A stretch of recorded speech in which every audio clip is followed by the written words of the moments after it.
ويجعل من يشاء عقيما إنه عليم قدير. اللہ رب العزت فرماتے ہیں خزانے کس کے پاس ہے؟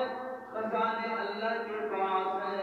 بیٹوں کے خزانے بھی اللہ کے پاس، بیٹیوں کے خزانے بھی اللہ کے پاس، مشکل کشائی بھی اللہ کے پاس، مصیبتوں کو دور کرنے والے وہ بھی اللہ کے پاس، تمام مشکلات کے حل اللہ کے پاس، تمام چابیاں اللہ کے پاس.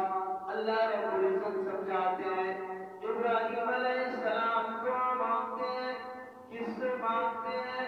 اللہ سے مانگتے ہیں، کسی شجر سے نہیں، کسی حجر سے نہیں، کسی قبر سے نہیں، کسی نبی سے نہیں، کسی ولی سے نہیں، کسی پیر فقیر سے نہیں.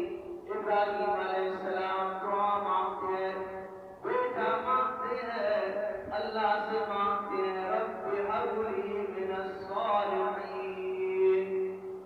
ربا ایک بیٹا عطا کر، وہ بھی ایک بیٹا. اللہ جل جلالہ کی دریائے رحمت وہ بھی موج میں. اللہ جواب میں فرماتے ہیں فبشرناہ بغلام حلیم.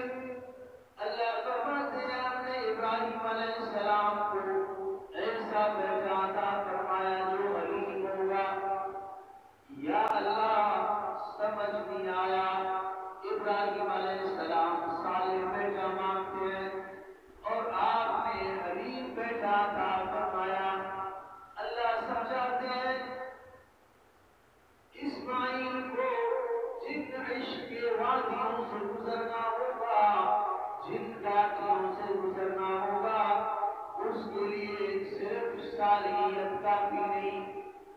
باپ سے جدا ہونا، علاقے سے جدا ہونا، وہ آگ ہو گیا، جنگل میں تنہا پڑا رہنا، چھری گلے گردن جھکانا.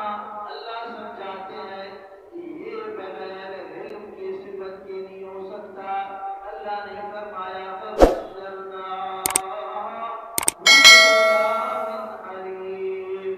ہم نے ابراہیم علیہ السلام کو بیٹا عطا فرمایا، ایسا بیٹا وہ بھی صالحیت کے ساتھ حلیم والا بیٹا. یہ بیٹا کون مانگ رہا ہے؟ حضرت ابراہیم علیہ السلام یہ بیٹے مانگتے ہیں.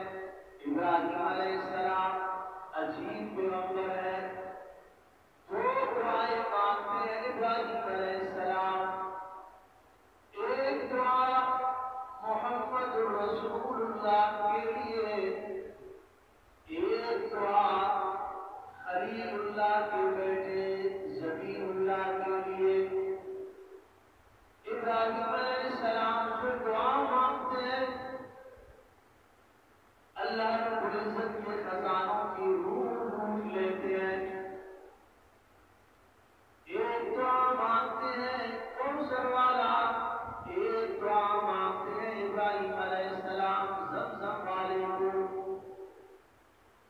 زمزم بھی عجیب ہے، آج تک نہ زمزم کا رنگ بدلا، نہ بو بدلا، نہ ذائقہ تبدیل.